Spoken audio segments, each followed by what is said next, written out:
téléspectateurs yi mbokki xaritu auditeurs yi ñoo ngi leen di nuyu te di leen siyaare di am mbégte di àndandoo ak yéen ci iRadio 90.3 di leen dalal ci xew-xewu jamono seen transfert d'argent bi di Kpay moo leen di may li nga xam ni moom moo di seen émission xew-xewu jamono ngir mën a yónnee ak jot xaalis ak fay seeni facture édition bi di édition Le Quotidien nga xam ni moo produire livre bi nga xam ni moom mooy jaay livre bi nga xam ni moom moo di livre Madiambal Diagne bu bees bi nga xam ni Adji Sarr ak Ousmane Sonko la ko tuddee moom moo leen di may moom moo sponsorisé li nga xam ni moom moo di xew-xewu jamono Alaaji Ibou Fall maa ngi lay nuyu te di la siyaare. Boubs maa ngi lay nuyu di nuyu say auditeurs say internautes ak say téléspectateurs ak sama gars yi sama.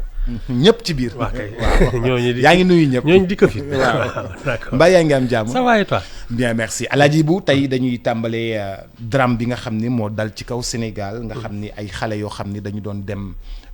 Espagne nga xam ni nag géej gi fan yi dañ ko garder ñi nga xam ne ñoom ñoo di garde ngir moytu ñi nga xam ne ñoom ñoo di garde côte yi dañoo bëggoon a fexe jaar ci vraiment foo xam ni du sori la lool ndox mi ngir ñu bañ leen a jàpp far nag ñu daal di chavirer déjà on dénombre 18 morts boo gisee ni ñuy génnee corps yi ci géej gi ak yooyu dafa mel ni problème mu ndaw ñi ndaw Sénégal boobu ba léegi ñu ngi ci wax du ndaw Sénégal rek ndaw Afrique de l'Ouest yëpp la parce que dafay am ay Guinéens dafay am ay Sénégalais dafay am ay Maliens dafay am ay Burkinabé ñoom ñëpp dañuy daw Afrique sowu jant.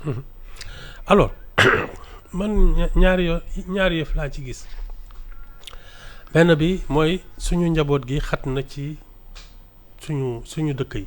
suñu njaboot dañoo xaj ci suñu dëkk. dañoo xat waaw dañoo xat. Ils ne trouvent pas leur place et donc ils veulent s'en aller xam nga loolu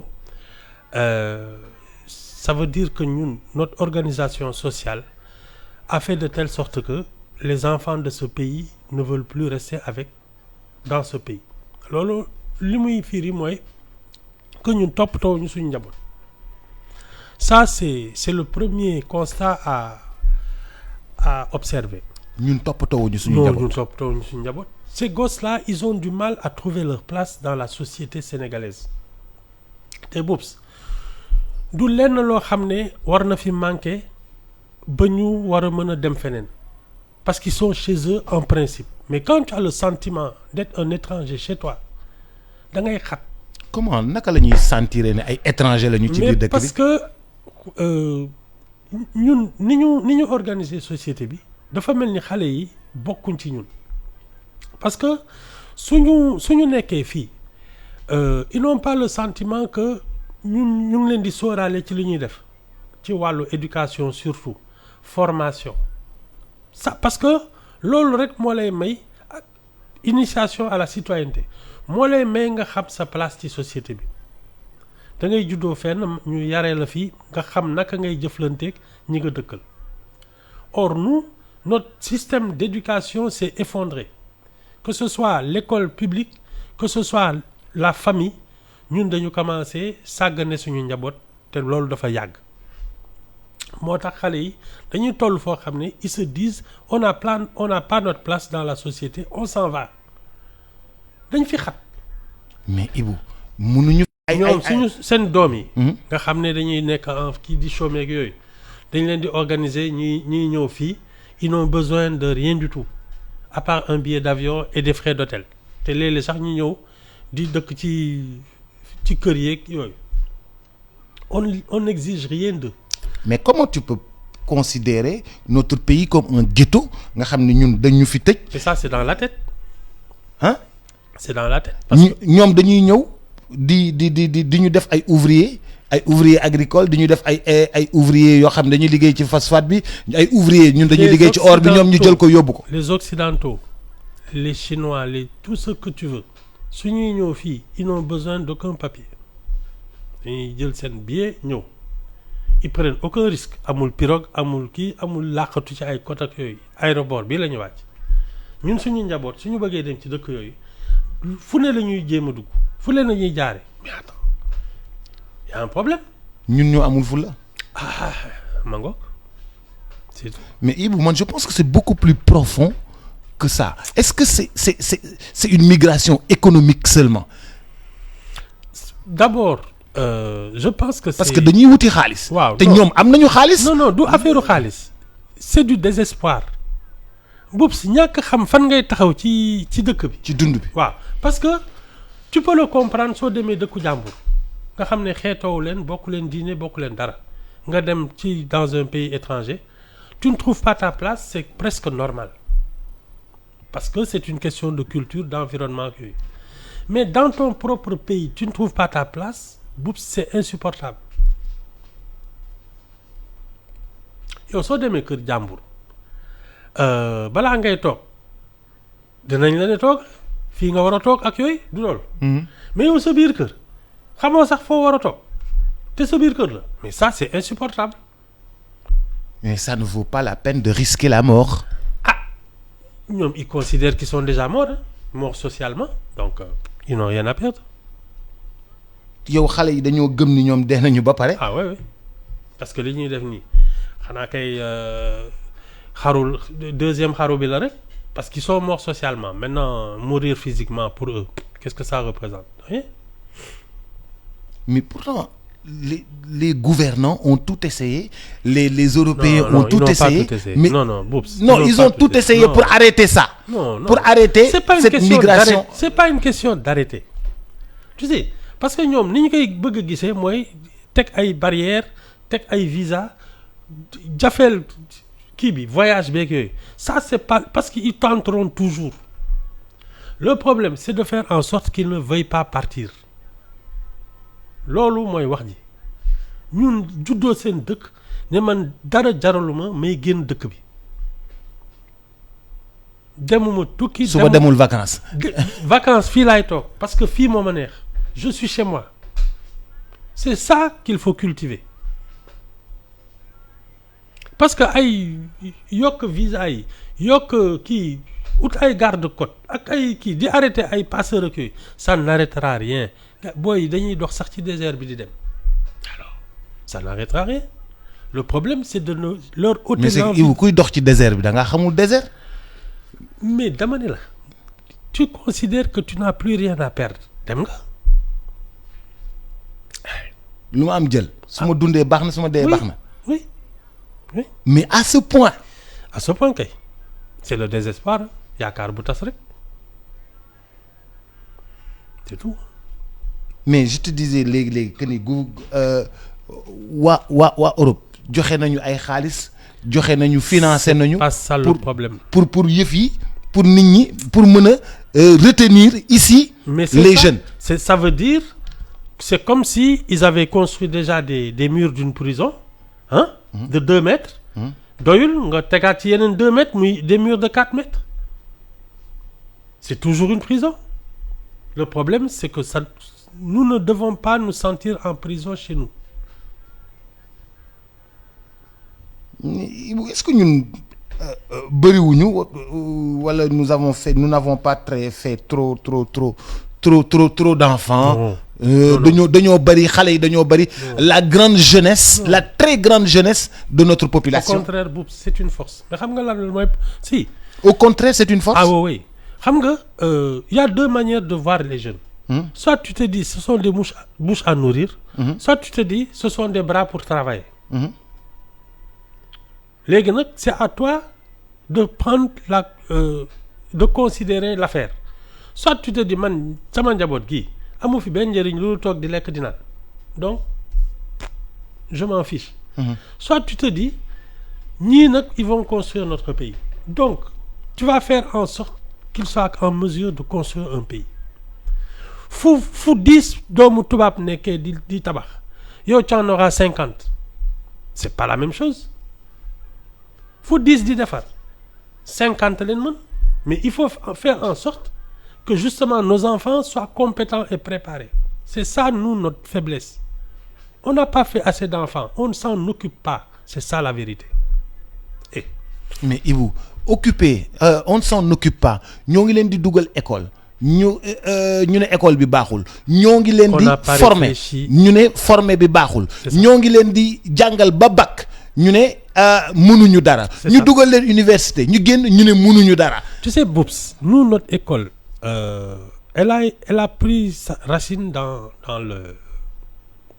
dans la période coloniale tubaab yi ay auxiliaires de l'administration coloniale lañ soxloon ak une société un prolongement un peu de la métropole xam nga ce qui ne tient pas compte de la grande majorité des sociétés locales yi ñu doon naan ay indigènes ak autochtones qui sont d'extraction rurale et c'est cette école-là nga xam ne dañ lay jàngal sa diine jàngal la les métiers traditionnels le savoir-faire local traditionnel loolu la ñu cultivé wul ñun parce que suñ ko cultivé woon ku ci ne soo juddoo fi nga bokk di nga xam naka ngay doxee ci biir dëkk bi parce que fii nga bokk te lii mooy sa cosaan lii mooy sa soxla mais nous on a construit une école qui était faite pour être les auxiliaires de l'administration coloniale. suñu école bi daf ñu doon jàngal loo xam ni ñun pour liggéeyal tubaab bi la liggéeyal tubaab bi defaral ko ay yenn këyitam yi préparer tubaab bi li ñu soxla yëpp servir ay tubaab loolu la suñu école doon jëriñ pour servir des tubaab ba pare nuroog ay tubaab ñu assimilation c'est ça cette politique d'assimilation dont on parle on ne s'est pas repenché sur ce qu'est la vraie école bi tubaab bi demee defaraatuñ ko non parce que ñi nekk ci kaw gi yëpp mënoon nañ leen jàngal comme ni ñuy jàngee par exemple pour moi l'exemple le plus frappant mooy l'école coranique qui aurait dû intégrer depuis longtemps parce que loolu dafa bokk ci lii nit ñi di dund ci kaw gi ku ci da ngay xëy dem jàngi alxuraan mais loolu comment on a pu assister au développement d'une école parallèle l'école coranique face à l'éducation nationale parce que ci yooyu la ñuy féewaloo ñun ñu ne kuy jàng tubaab bi da ngay toog ci chaise solu ba rafet kuy jàng alxuraan da ngay toog ci suuf tilim toog ci basang wala nga toog ci suuf si c'est cette jonction là qu'on n'a pas faite tous les petits métiers de l'artisanat et du monde rural là yooyu loolu la ñu boolewul ci ñun li ñu war a jàngale parce que loolu moo naroon may xale yi suñu demee ba am fukki at ak juróom mënal seen bopp te xam fi ñuy taxaw xam fu ñu bokk nous c'est ça notre problème avec l'éducation nationale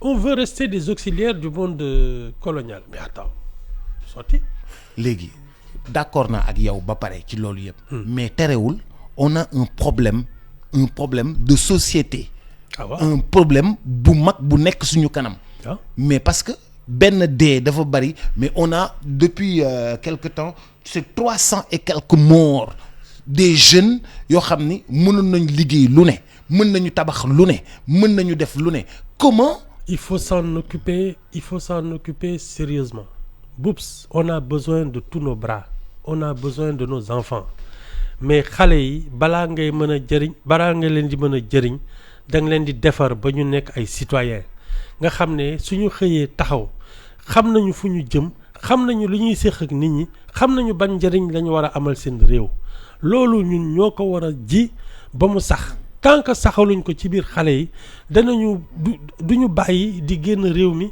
mel ni ay doxandéem te nous le deuxième problème parce que su doon ñoom dañuy génn dans des conditions normales y aurait pas de problème mais on a fait en sorte qu'on multiplie les difficultés donc ñoom ils partent dans des conditions tragiques parce que même l'État sénégalais se fait complice des Européens c'est-à-dire tubaab yi nee nañu bëgguñu neegar yi au lieu ñun suñu état yi ne tubaab bi bu leen ñu fontoo seen njaboot yaa ngi fii ñëw di ñu emmerder di fi dëkk di fi vacances di fi liggéey di fi investir duñ leen laaj benn këyit ñun suñu doom yi suñu bëggee dem ngeen di dof suñu kaw c'est ça nous notre problème fayda boobu la état yi amul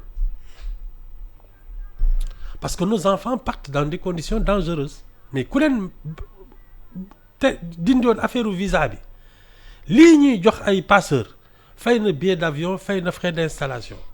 waaw mais léegi te soo moytul dinañ jaabal même bu ñu dindee visa bi foofu noonu tamit amatul liggéey. si non mais booy dem ay vendanges tu peux aller pendant 3 mois faire des vendanges revenir. mooy witt bi. waaw dem. waaw. witt olive beeg. waaw witt kii mais Ibou mënoo jël avion dem witt. Ça dépend de ce qu'on te paye. mais moo gën dellu si waat non de toute façon su dee comme dañu bëgg a dem rek liggéey. s'il partait dans des conditions normales vol 4 heures la du une semaine ci yoon bi. Tu pars 4 heures tu travailles 3 mois tu reviens au bout de 3 mois mais c'est quoi le problème dañ ko organiser mais la vérité c'est que justement. mais les Italiens les Européens aussi sont des chômeurs ñoom tamit seen bopp seen dëkk dafa am chômage fii aujourd'hui dëkk àdduna bi fu mu toll ku nekk. da ngay toppatoo say doomu dëkk. xale yi ñoom Européens yi dañuy toppatoo seen doomu dëkk. ñoom Italie dañoo am chômage. France dañoo am chômage. Grèce dañoo am chômage. non xam nga ñoom au contraire xam nga les sociétés occidentales là ce sont des vieilles sociétés ñoom xale la ñu amul. vieillissement de la population. oui xale la ñu amul loolu mooy wax ci ñun ñoo am xale ñoom amuñu xale c'est ça la vérité.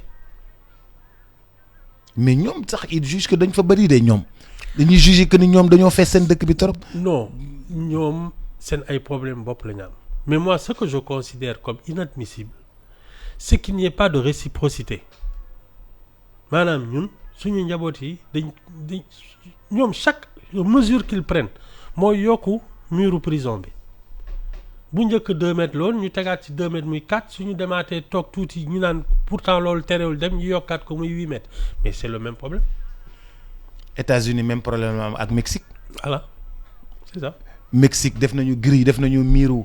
500 kilomètres 600 kilomètres. terewul mexicain yaa ngi ñëw ba tey. ça ne change mais dafa mel ni migration bi c'est naturel dans la vie. mais c'est normal parce que nous sommes quand même sur une même planète boobu fii en principe kenn waru fi yoon moom dara c'est-à-dire république yeeg frontières yeeg ñi nga xam ne dañu teg seen loxo ci alalu àddina bi ils se considèrent comme des privilégiés des riches ñoom ñooy barricadé wu ne tous les autres là les pauvres bu ñu yegsi parce que dañuy salteel mais boobu àddina bi kenn moomu ko on devrait pouvoir circuler librement.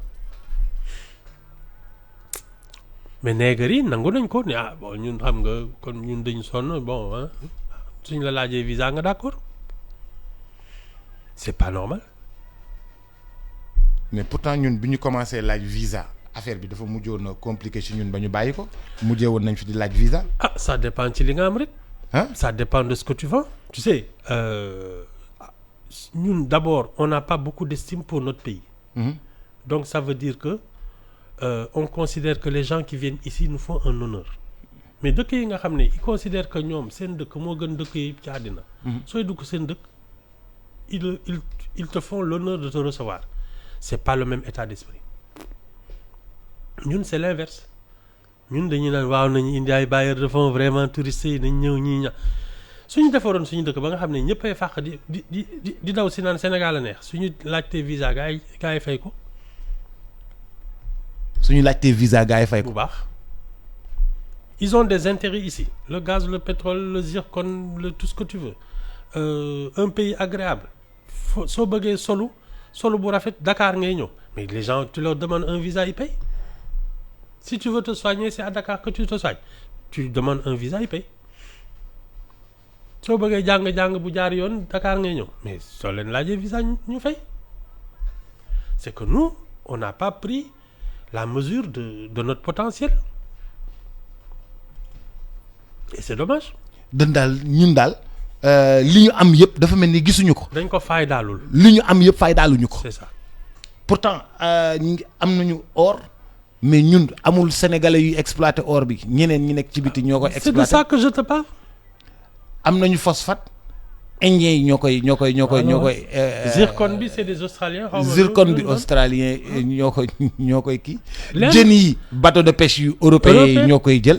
c'est de ça que je te parle. mais loolu yëpp boo ko dajalee. waaw sénégalais bi moom du ci am dara. looloo tax sénégalais bi xat biir dëkkam. yi ngi tudd nii yëpp xam nga yëpp ay liggéeykaay ak yooyu la. si on s'était organisé pour que ce soit les sénégalais qui l'exploitent les jeunes sénégalais là fu ñu jëmati. mais comme soo soxlaa zircon il faut que tu sois un Australien si tu veux du phosphate il faut être un Indien si tu veux du pétrole et du gaz il faut être d'une autre nationalité. français total. wala am na ay xaw ma lan. waaw. yow ngay sénégalais. soo bëggee napp sax napp bu kii il faut être européen wala chinois mais poups qu'est-ce que tu fais encore dans ce pays c'est ça le problème. donc amuñu benn solution pour arrêter lii. ah à part fayda fayda rek c'est tout hein fayda rek ka koy faj. Il faut que nous soyons la priorité pour nos autorités suñu njaboot gi dañu ne balaa keneen di fi ñëw di fi liggéey dara suñu njaboot liggéey ba doyal tant qu'on n'a pas pris cette décision tere ay bateau de pêche ñuy ñëw fii il faut arrêter toutes les licences jàpp sa njàmbur que les Sénégalais mangent à leur faim c'est la base liggéey lekkal seen bopp ñuy doog a seet nag ndax mën nañu nangu ay tubaab ak ay chinois di fi dugg c'est comme ça que ça marche. mais dafa mel ni Sénégalais yi par exemple bu ñu bëggee tabax stade ñun mënuñoo tabax stade. mën nañ ko dañ jéemul boobu fii y a combien d'ingénieurs en BTP on ne veut même pas c'est tout encore que man. mais lan moo tax Sénégalais yi bëgguñu leen jox marché yi Sénégalais yi seen bopp. non le problème c'est d'abord la manière dont on organise ces choses-là. qu'on donne les marchés. voilà pour man il y a plein de secteurs qui relèvent du privé. xam nga yàgg naa foofu fii stade yi. c'est pas l'État de construire des stades. c'est au privé. waaw ce sont les clubs qui doivent tenir l'économie du sport. ñu ne ñaari tali tabaxal stade bu Demba Diop nga exploité ko. voilà loolu bés boo ko defee. ñaari tali soo moytul am na fa ay ingénieur ak dina mën a defar ay boutique autour dina mën a def lii autour. tout ce que tu veux banques yi dinañ ko c'est ça ak kii. organiser navétanes yi de tout le secteur là. nga xam ne pratiquement tous les clubs navétanes foofu la ñuy footballer. Après toi tu fais ton championnat professionnel. ñaari tali exploité ko. waaw ñu ne Mbour dañu stade de Mbour. c'est ça wala stade am na ñu fa dëkk am na beneen équipe ba jàmbaar. waaw jàmbaar defaral stade nga exploité stade bi. voilà bu ko defee comme privé la. comme privé la voilà. toute l'économie du sport doit revenir aux clubs qui doivent être des entreprises. C'est pas des associations de copains là, c'est des entreprises parce que tu gagnes de l'argent. Am comptabilité, am bien lépp. sûr. Et puis tu crées des richesses. Tu fais de la formation, tu fais du spectacle. Tu fais des concerts ngay am xaalis. waaw tu fais du spectacle ci waaw stade bi ngay am xaalis. tu fais des matchs ci stade bi ngay am xaalis. tu fais venir de grands clubs. ñuy football si. Des droits de télévision, des trucs, de la publicité. Mais il y a de l'argent à faire. Mais il faut que ça revienne au privé. Et nous, c'est ça notre problème, c'est que l'État a mis la main sur l'économie. Et c'est pas sa vocation d'entreprendre. te moom mooy jéem. État moom dafa war a réguler. c'est ça organiser réguler arbitrer. organiser réguler arbitrer. waaw mais doo entreprendre. c'est pas un état de construire des stades et de dire au club dañ lay subventionner wala dañ lay jox ay billets d'avion. club yi ñoo war a defal mais pourtant l'État mi ngi góorgóorlu sur le marketing territorial pour vendre l'image du Sénégal à l'étranger mais ñii di dem ci géej gi dañuy écorcher l'image du Sénégal à l'étranger. tu sais man l'image du Sénégal vient après. Boups. C'est une question d'abord de survie xam nga. balaa ngay naan da ngay sañse da ngay lekk bu suur. balaa ngay sañse. waaw da ngay lekk bu suur faju ba wér. après su la neexee nga sañse. moi quand on me parle d'image du Sénégal alors que les gens ont des problèmes de survie mais c'est de la rigolade. c'est même pas sérieux. il faut que c'est ñun souveraineté alimentaire. Et médical. Mais ça, c'est des urgences. Et professionnelles. Parce que nous, nous devons former sur une diabot. On importe très peu de compétences. Ça, c'est les urgences. Et image, après, ça viendra. Mais tu peux pas avoir des problèmes de survie et ensuite parler d'image. Ça n'a pas de sens. Non. Non, une fille, on a... Bah pareil, bon, moi, ce qui me choque le plus, c'est que tu vois les personnes qui devraient se charger justement de ces questions, oui, la classe politique, les économistes, les intellectuels, les universitaires, mais on dirait que ça ne les intéresse même pas. ils sont dans l'émotion et vraiment suñu doom yi dee nañ mais attends ça c'est pas une solution. Il faut réfléchir à tout ça ba pare di agir quoi, pas di séminaire rek di dem parce que fii dañuy dem te di sali semaine di ci ay salle yu sedd di wax a wax ba kii laal ci ay per diem ñibbi si toog ne vraiment on a bien travaillé mais attends il faut rek. mais bu ma xoolee Rwanda moom ay doomam jéemuñoo daw jéemuñoo génn te ñoom dañuy liggéey ci image Rwanda lu bare. Moi, je sais pas marketing territorial bu punkal le man je me méfie un peu du Rwanda xam nga parce que ñoom seen histoire ak suñu bos bokkul. waa ji xaw ma. Kagame waaw xaw ma rebelle loon xaw ma lu mu doon. waaw moom dur à cuire la. dur à cuire la. am foo dégg naa foofu ñendu fa sax da ngay laajte permission. man c'est pas ça le problème c'est ñun on n'a pas d'abord je pense que le Sénégalais qui circule dans le monde a une bonne réputation ça c'est déjà important ñun suñu compatriotes yi suñu demee fenn la plupart du temps duñu dugg ci yu ñàkk fayda. Ils sont dans leur coin ils travaillent ñi ci bëri ay affaire regroupement ay daayira ay yooyu ils sont dans leur coin di liggéey di kii c'est très rare qu'on nous mette dans des histoires compliquées comme yenn xeet yi. Pour moi ça c'est déjà important. Le Sénégal ci boppam c'est un îlot de stabilité politique sauf les 2 dernières années là où affaire bi dafa xaw commencé jaxasoo. mais ñun ñoo dëkk boo xam ne on organise régulièrement des élections. lu ciy mënti wax xuloo bi tegante dënn beeg yooyu mais ay coup d'état yooyu on a un personnel je pense d'administration c'est-à-dire les piliers de l'État que ce soit l'armée que ce soit la gendarmerie la police la magistrature on a des gens bien formés quoi qu'on dise. Boubs par exemple quand tu regardes ñi wax tey di lim naan dañu bëgg a dem à la présidentielle mais Boubs il y a au moins d'anciens premiers ministres. Oui. Waaw. Ministre des Affaires étrangères, ministre de la Justice, économiste, etc. Mais ça, c'est sérieux. Ñun suñu premier chef d'État, c'était un agrégé de grammaire. Su doon wax ñëppay noppi. Donc ñun on n'a pas ce problème. Notre seul vrai problème, c'est qu'on se penche réellement sur notre réalité. te loolu parce que nous on est un peuple extraverti ay samba alaar lañu. ñun sénégalais ay samba alaar lañu dañu dem jëli ay doxandéem jox leen réew mi dem toog fale naan vraiment nañu voilà c'est ça notre problème. On n'a pas encore réalisé qu'une nation se construit avec ses enfants. C'est pas aux autres de venir construire notre pays.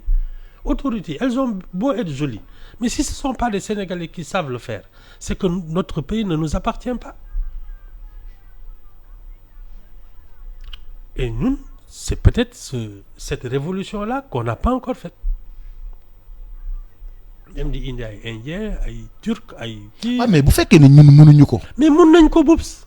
mais Ibu phosphate bi ñun géré nañ ko pendant des années avec l'ICS ñu xëy suba ñu fekk ni ñun ay salaire presque ay milliards la ñu doon am ay kii nii ñii jël nañ xaalis bi ñii jël nañ xaalis c'est parce que mënuñu ko. mën nañ ko dañu amul fayda c'est ça la différence du affaire compétence affaire fayda la c'est pas autre chose fayda la du leneen. Je te donne toujours l'exemple du train. ca Lat Dior ba léegi on n'est même pas fichu de faire un train. Attends. 1886. waaw ba léegi ñun mënuñoo defar train. waaw on est obligé d'aller chercher une compagnie pour faire un train au Sénégal. nga xam ne on a un problème. yow boo sañoon dañuy jël ay xale ñu dem jàngi ñëw. non mais les chemins de fer là depuis qu'ils sont là waroon nañu am des ateliers yoo xam ne et un centre de formation. pointu avec des gosses des polytechniciens école polytechnique am na Thiès tu crois que mélange boobu soo ko deful duñ la génneel benn téeméer sénégalais ñu ñoo caaxaan rek on n'a pas tenté c'est ça la vérité. jéemuñu. or lii da ngay jéem. mais Ibou ñun. dañ jéemul. jéem kese la loolu mooy fayda maa koy defal sam bopp mais nous on n'a pas essayé. chinois yi dañuy jéem. loolu rek dañuy jéem mais waay. coréens yi dañuy jéem japonais yi dañuy jéem. ñoo dañuy jënd sa yëf. tas ko ba mu kii étudier ko remonter ko seet lan lañ ciy yokk ci seen xam-xam suñ lay concurrencer dañ lay raw parce que dañuy jël sa xam-xam teg ci seen bos c'est comme ça que ça fonctionne. ah mais ñun ay ñu électronique duñu ay génie. mais ça s'achète bu xam-xam da nga koy jënd. tu investis dans le savoir, dans la recherche, ça s'achète. Tu as plein de seniors dans le monde, d'anciens ingénieurs des chercheurs. ñooñu ngay dem jëli seen xam-xam fay leen ñu jàngal xale yi mais ça s'apprend, ça s'achète. xam-xam dañ koy jënd. C'est un investissement. Les histoires de recettes du pétrole là ci la ñu waroon ñun profito jënd xam-xam di ko defaree suñu njaboot. oui xam-xam dañ koy jënd non ñun koy xanaa non c'est de notre faute hein. C'est que ñun on a aucune comment dire ça. moom loolu li nga may wax ni mooy ñu investir sur le capital humain. y a pas investir autre chose. si nit yi y a pas autre chose. da ngay njëkk fexe mu wér. une nation nga fexe mu jàng. c'est son capital humain. Tant que tu ne construis pas le citoyen, tu ne construis rien du tout. ay mur ak yooyu day daanu di jóg nit ñi ñooy defar seen dëkk. le capital humain est fondamental. ah oui. pour defar sa dëkk da ngay defar citoyen bi. oui. da nga koy jàng. Oui. da nga koy jàngal da nga koy yar. Oui. da nga koy wan yoon. Bien sûr. da nga koy former. oui. da nga koy faj. oui. dafa war a wér. oui. le citoyen am dafa jom. war a wér. am jom dafa war a am jom bëgg dëkkam. dafa war a bëgg dëkkam. Oui. dafa xam ni warul tufli fii. c'est ça. warul saw fii. c'est ça. il faut investir sur le capital y a humain. pas autre chose. leneen loo def da ngay nax sa bopp. y a pas autre chose. non c'est que ñun on est passé à côté de l'essentiel. Et c'est ça qu'on est en train de payer aujourd'hui. Nos enfants ne veulent plus rester avec nous. ay suñuy doom. bëggatuñ fi dara bëggatuñ fi dara. parce que jël nañ réew mi jox ko ay doxandéem. Ils se sentent à l'étroit ici.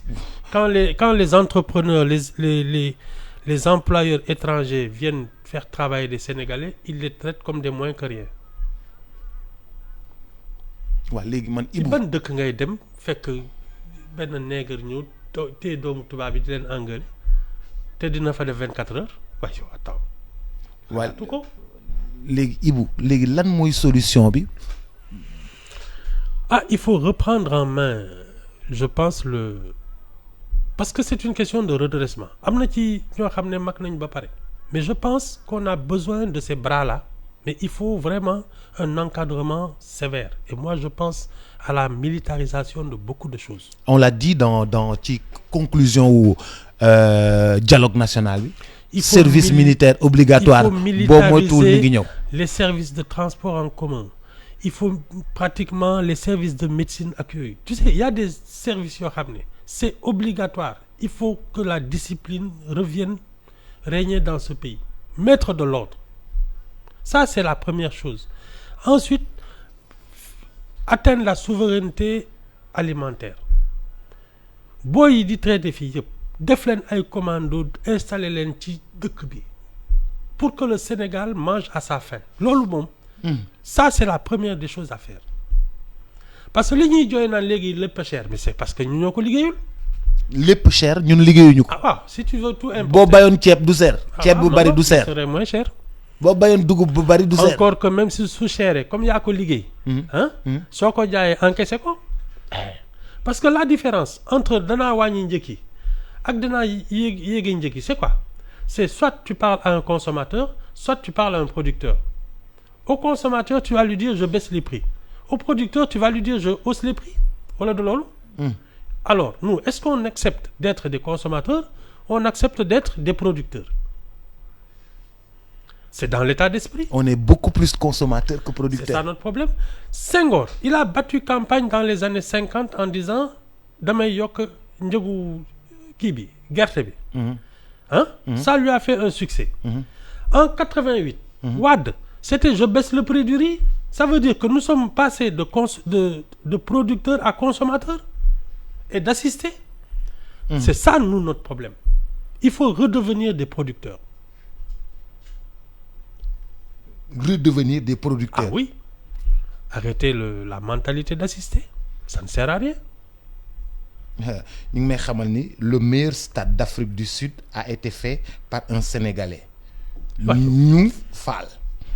Je te dis, Boups, ñun, Ibou Fall a raison. ce ne sont pas les compétences qui nous manquent, c'est la détermination. Amuñu fayda.